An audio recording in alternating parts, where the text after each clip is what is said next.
I left Britain about a month and a half ago to get to Hubei province in China, and at the time I thought this was a really stupid decision. So I did not expect the situation that we're in now, that actually Wuhan is safer than Britain.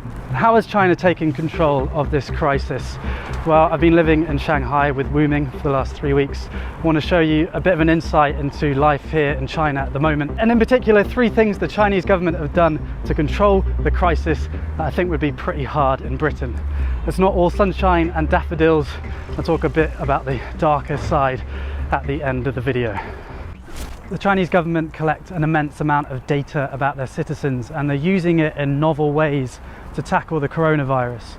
Every time Wuming and I want to leave the apartment complex, she's got to scan her face, and those images, as well as the images from all the CCTV cameras in China, of which there are about 200 million, are fed into a central database and then analysed using machine learning. So it means basically if you're in sight of a camera with about 5 on this crossroads, then it's likely that the Chinese government have analysed your face and know where you are. Another big source of data is the WeChat app. You might have heard of it.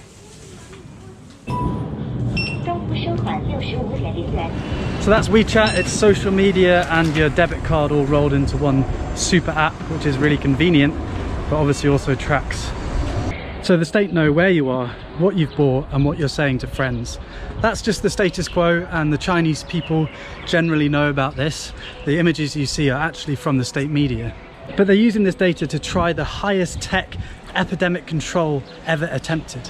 So if you get ill in China and you go to a hospital, the hospital will register with the authorities, and the authorities will pull your name down from this big database.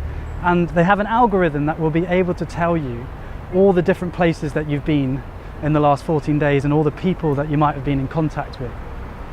So the bread that you bought with the WeChat app, the baker now will be notified that they have to self-quarantine for 14 days. And the people that you were next to on the flight, they now have to self-quarantine for the next 14 days. Every single citizen has a code, red, amber or green. I guess you are yellow. Why? Why?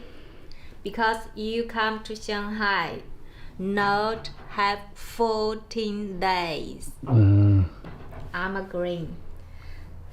Safe. But if I'm yellow, shouldn't you be yellow? No, just you are yellow. Maybe next week you are green. Good. Some city only green.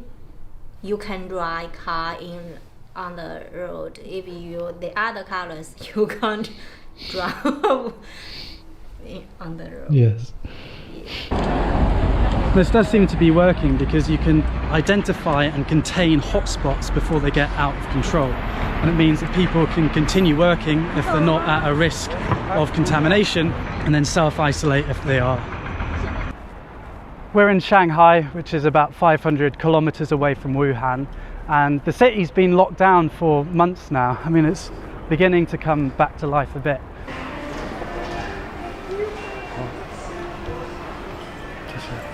Last time I was here, there was basically no one here, so it's good the city's beginning to open up a bit. But generally you're not allowed to eat in the restaurants, you're allowed to buy takeaway, but you're not allowed to sit down and eat. This is Wuming's Tai Chi studio. My name is Wuming. I'm a Tai Chi teacher. This is my Tai Chi school because virus, so we can't teach our student. I don't know when we can open the door welcome my student. Maybe next, maybe month. So I'm wait. Somebody give me repeat. The crisis has been a massive cost to the Chinese economy. They've taken the hit early on and hoping to reopen now most of the country. Every single person that comes into China now has to self-quarantine for 2 weeks. So every day I had to fill in this grid with my temperature. I'm just doing it now. 35.7. I don't know if that's low or not, but it's not a fever. and any flight coming into the country is screened. We've been waiting in Shanghai airport for about 2 hours now. We'll get there eventually.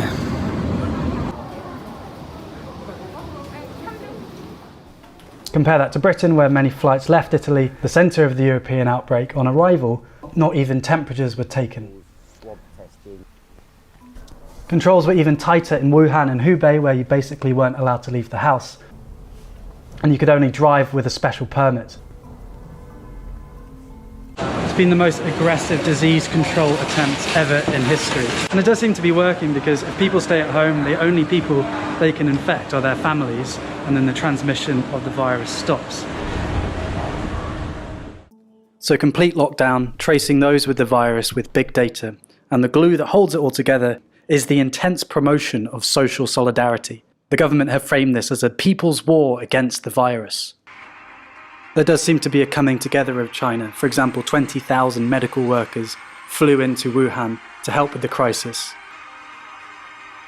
There's moving images of the doctors, both male and female, having their hair cut because supposedly there isn't time to shower.